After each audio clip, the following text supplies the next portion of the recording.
But continuing, with the military's target, they need the. Where are we? We're going to go back a little bit. On August 22nd, the day before the military targeted Zafir 4, a mortar round fired from Gaza killed Daniel Treasureman, a 4-year-old resident of Nahal Oz. The outpouring of grief for the first child casualty of the war that Jewish-Israeli society could identify brought renewed political pressure on Netanyahu. He needed to strike hard and soon, as the negotiators in Cairo seemed to be nearing a deal. With the military's target bank virtually exhausted, Netanyahu and his kitchen cabinet of security advisors and military chieftains had resolved to extend the war into the sector of Gazan society that had the least involvement in the conflict. Quote, nothing is immune. Even if a 14-story building has terrorist activity, the building will be damaged and will collapse. End quote, an Israeli military official declared on August 23rd. That day, in addition to destroying Zafir 4, Israel brought down the Rafah Commercial Center, obliterating all 4 floors of a downtown shopping mall that was home to 47 shops. As night fell, Israeli intelligence services hacked into the signal of the Hamas-run Al-Aqsa TV to deliver an ominous threat.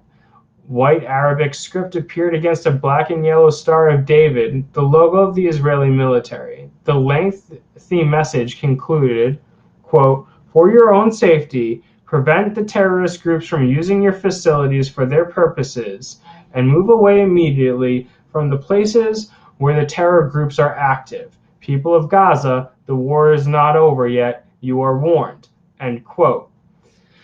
Earlier on August 23rd, the leader of the Hamas delegation to Cairo, Musa Abu Marzouk, had suggested that the war had become a stalemate and hinted that Hamas was prepared to accept a truce.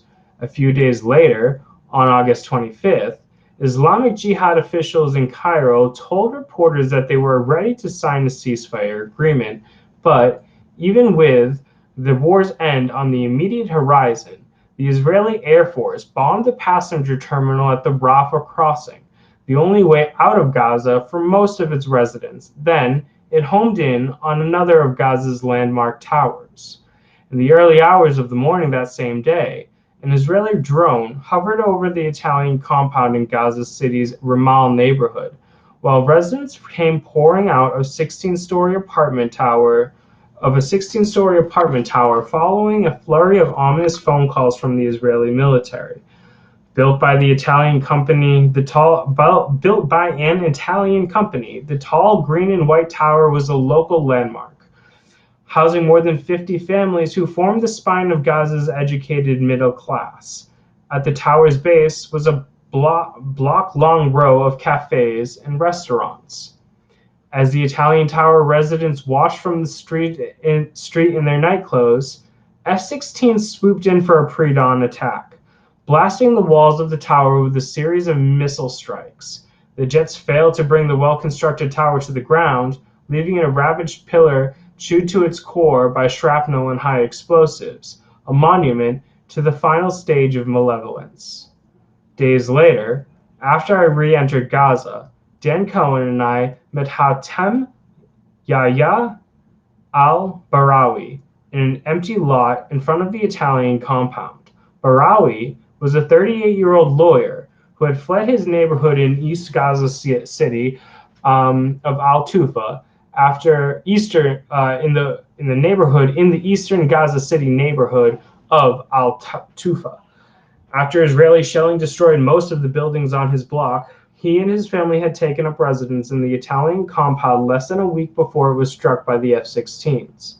Quote, this is not a rocket factory, and it is not a weapons storage building, Barawi protested. Quote, the people here are civilians. They are doctors, teachers, businessmen. They are doing their best. They are the best of society. So why else destroy this tower but for the savagery and barbarism of the Israelis that target everything on this land, humans, stones, plants? Why else but to plant terror and fear and kick people out of their land? End quote. Israeli violence had become such a consistent feature of the Gazan life that few of Barawi's neighbors were terribly shocked by the destruction of their home. Quote, "We actually got used to all the explosions," he reflected. Quote, "Everyone was prepared for their ceilings to collapse on them, so they sat in their apartments and played with their kids and did what they normally do. We prepared while watching TV or doing mundane things just to move from this world into the next." End quote. This next section is called Silencing the Media.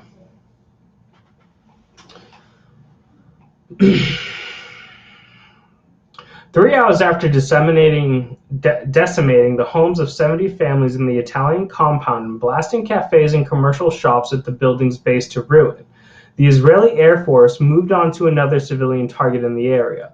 It was the Al-Basha Tower, Gaza City's oldest and most notable high-rise complex, and the home to dozens of media organizations. Basha Tower was the base of operations for virtually any working journalist living in the Strip. International correspondents also made use of the building. When Bloomberg sent foreign staff to Gaza, they worked from the Basha Tower office of Saud Abu Ramadan, a 50-year-old reporter who regularly publishes with the American news organization. In the early hours of the morning of August 26, the doorman at Basha Tower received a phone call from the Israeli military, informing him that the building was about to be destroyed.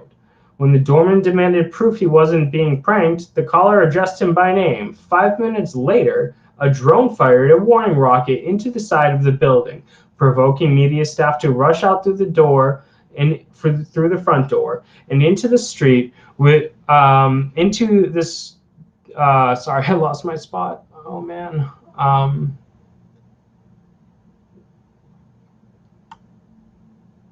Into the street with any equipment they could carry. Families who had taken shelter in the building after losing their homes in Shujaiya and Beit Hanun were about to become homeless all over again. As evacuees filled the streets, they rushed into adjacent apartment blocks to warn residents that the 13-story monolith was about to fall and that it might destroy their homes as well. Just moments before, the journalist who had been covering Israel's attacks on the towers now became the story. At 4:30 a.m., Israeli F-16s launched a fusillade of precision-guided missiles into Basha Tower, sending it crashing into the ground. Quote, "That pilot was a fucking engineer," end quote. A local driver who witnessed the attack marveled at me. Quote, "Man, he carved that building up like a cake." Mohammad Amir, the Gaza-based journalist who had closely documented the past two wars, reported that the Israeli military had used 5,000-pound GBU bunker buster missiles in its attempt to kill Mohammed Dave. This swift and comprehensive destruction of tall and well-constructed towers in Gaza City raised questions about whether GBUs designed to penetrate thick layers of reinforced concrete had been used again against civilian targets. In fact, in 2012, the U.S. Department of Defense had authorized a $647 million ordnance shipment to Israel that provided its Air Force with 1725 BLU-109 and 3450 GBU-39 bunker buster bombs. This shipment of munitions was designed to replenish the supply that Israel had exhausted during the November 2012 military operation that left more than 100 civilians dead in Gaza.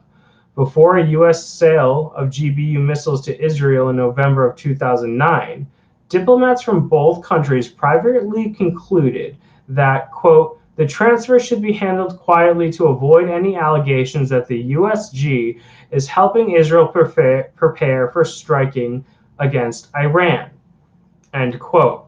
According to a cable later published by WikiLeaks, and as one civilian high-rise after another came crashing down in Gaza, however, it appeared that Israel had found uses for the weapons against targets much softer than underground nuclear facilities.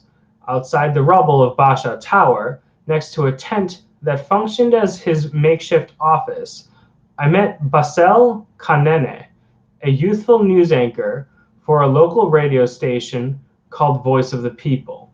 Kanene was among those who went from reporting on the attacks to fleeing from them. It was not until hours after the bombing, when he saw the smoldering ruins of Basha Tower, that he was able to recognize the gravity of assault. Quote, I turned on the TV and saw the tower where I worked for 8 years, that we don't just see as a media institution, it's part of our souls, completely destroyed, Kanane recalled. Kanane viewed the destruction of Basha Tower as an attack on Gaza's entire journalist community. Quote, they target journalists and civilians to silence the media outlets that hurt the occupier in front of the world opinion, he told me. Quote, for us in the media, this isn't the first time, and it won't be the last time, that the enemy targets journalists or journalism headquarters. The occupation does not distinguish between civilian, a journalist, and a child. They just target Palestinians in a barbaric manner. This is not going to affect us. We will continue to cover all of the crimes of the occupation. As journalists, we have to be the messengers and deliver the news, end quote.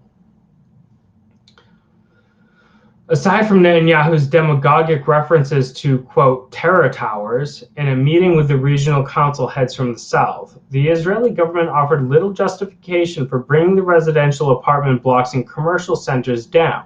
A report published on the attacks in December 2014 by Amnesty International concluded that Israel was guilty of, quote, deliberate destruction and targeting of civilian buildings and property on a large scale carried out without military necessity, end quote. Basha's tower destruction was the final indignity for a Gazan media that lost 16 members during the war, including several who literally died on camera. Curiously, the attacks on journalists and their offices generated little outrage in the West, even when those journalists worked for major Western media outlets. Israel's bombing of the office owned by the independently contracted stringer for Bloomberg News, Saud Abu Ramadan, was not mentioned in Bloomberg's coverage of the war. When Israel attacked the Mushtaha building, another office complex in central Gaza City that housed the offices of major foreign news agencies like Andalau and Xinhua, a local photojournalist, Wissam Nassar, told Dan Cohen that the bombings destroyed his car. Nassar's photography regularly appeared in the New York Times during the war. However, the attack that ruined his vehicle and destroyed a building filled with media offices was absent from the paper's coverage. This next section is called Signing Off. During the 2012 military escalation in Gaza, then Egyptian President Mohamed Morsi mediated negotiations that compelled Israel to halt its assassinations of Palestinian leadership, helping to bring the fighting to an end before it spiraled out of control. But with Egypt now under the control of Abdel Fattah al-Sisi's military junta, the Israeli military had been granted virtually unlimited space to act. It was not until the morning of August 26th that Israel agreed in Cairo to halt its policy of assassinating the leadership of political and military factions in Gaza. That same day, Palestinian negotiators signed an agreement to bring the 51-day war to its conclusion. The truce would begin on August 26th at 7 p.m.